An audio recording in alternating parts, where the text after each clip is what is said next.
Aloha, I'm Kiana Cayabyab, and here are today's top Hawaii headlines from the editors at the Honolulu Star-Advertiser.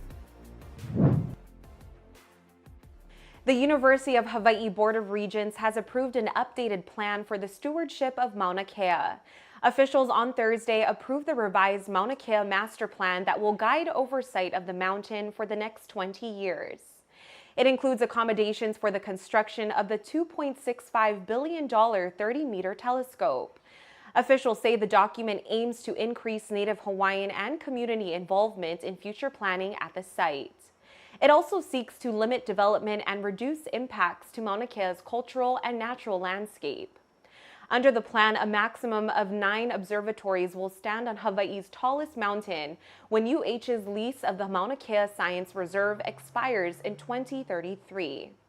The plan was approved in a 7-1 vote despite testimony from critics who objected to the 30-meter telescope, many of them Native Hawaiians.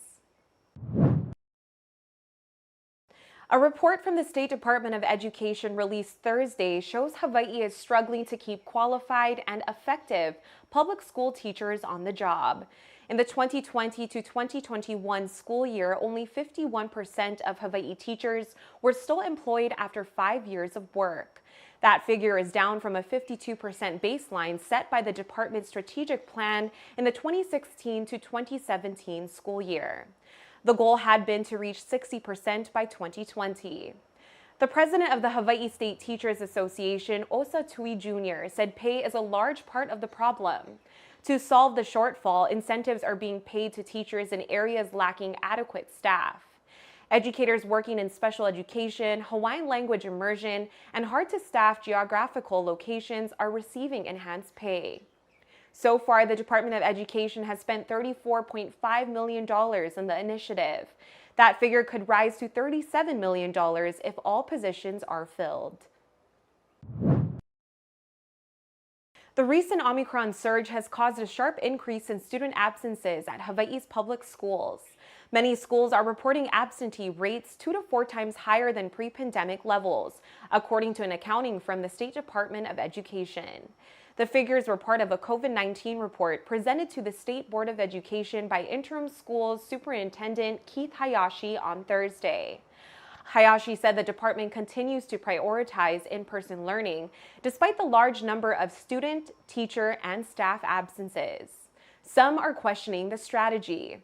School board member Bruce Voss said educators and parents are frustrated at a lack of transparency and guidance on when schools should switch to remote learning.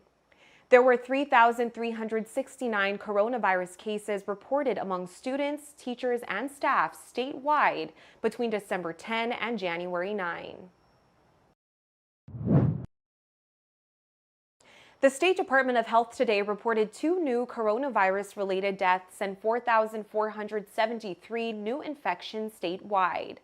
The latest fatalities were recorded on the Big Island and Kauai.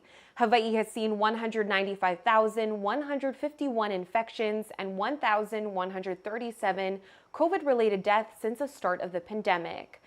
State health officials today reported 3,123 new cases on Oahu, 507 on Hawaii Island, 461 on Maui, 262 on Kauai, 17 on Molokai, 33 on Lanai, and 70 residents were diagnosed outside the state.